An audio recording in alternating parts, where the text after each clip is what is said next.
মাত্র 52 রানে আউট হয়ে যাওয়া লিটন দাস শেষ পর্যন্ত থেমেছেন 126 রানের এক মহাকাব্যিক ইনিংস খেলে। দলের স্বীকৃত সব ব্যাটারদের হারিয়ে বিপাকে পড়ে যাওয়া টিম টাইগার্সকে লিটন দাস যেন দেখিয়েছেন এক অবিশ্বাস্য আর দুর্দান্ত ব্যাটিং। অন্যদিকে পাক উইকেটরক্ষক রেজওয়ানকে গাধা বলে সম্বোধন করতে দেরি করেননি সাবেক কিংবদন্তি ক্রিকেটার শোয়েব আখতার। কারণ যে বাংলাদেশ অল আউট হয়ে যেতে পারত মাত্র 150 রানে, সেই বাংলাদেশের 278 রানের সংগ্রহ দেখে অবাক হয়েছেন শোয়েব আখতার। যেখানে মাত্র 52 রানে লিটন দাসের ব্যাট ছুঁয়ে যাওয়া বল চলে যায় উইকেটরক্ষক রেজওয়ানের গ্লাভসে। আর এ সময় তিনি আবেদন করলেও রিভিউ নেওয়ার সাহস পান না। এমনকি অধিনায়ক শান মাসুদ তার কাছ থেকে রিভিউ নেওয়ার পরামর্শ চাইলেও সেখানেও তিনি মতামত দিতে ব্যর্থ হন। তবে পরিষ্কার এই উইকেট থেকে রিভিউ না নেওয়ার ফলে রক্ষা পেয়ে যাওয়ায় মৃদু হাসি দিয়ে ওঠেন লিটন দাস।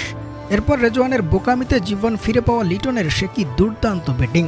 150 রানে থেমে যাওয়া দলটাকে শেষ পর্যন্ত তিনি থামিয়ে দিয়েছেন 278 রানের পাহাড় সমান এক সংগ্রহের সামনে।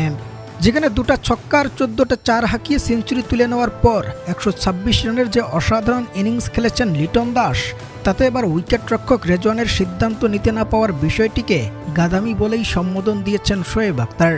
তবে পাকিস্তানের বিপক্ষে দ্বিতীয় টেস্টের প্রথম দিনে লিটন দাসের এই 126 রানের ইনিংস খেলাটাকে অনেকটা অবিশ্বাস্য আর চমৎকার ব্যাটিং বলাই যায়। কারণ তিনি যখন ব্যাটিং প্রান্তে, তখন দলের স্বীকৃত সব ব্যাটারই আউট হয়ে ফিরে গেছেন সাজঘরে।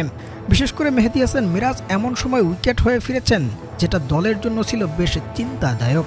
এরপর শেষ পর্যন্ত তাসকিন আহমেদ এসে লিটনকে সঙ্গ দিতে না পারলেও ঠিকই শরীফুল ইসলামের সঙ্গ নিয়ে নিজের গন্তব্যে পৌঁছে যান লিটন। শতক হাঁকানোর পরে 169 বলে তিনি থেমেছেন 126 রানের ঘরে। আর লিটনের এমন দুর্দান্ত ব্যাটিংয়ে ভর করে 120 রানে আউট হয়ে যাওয়া বাংলাদেশ শেষ পর্যন্ত সংগ্রহ পেয়েছে 278 রানে। দর্শক, লিটন দাসের আজকের ব্যাটিং আপনার কাছে কেমন লেগেছে জানাবেন কমেন্টে।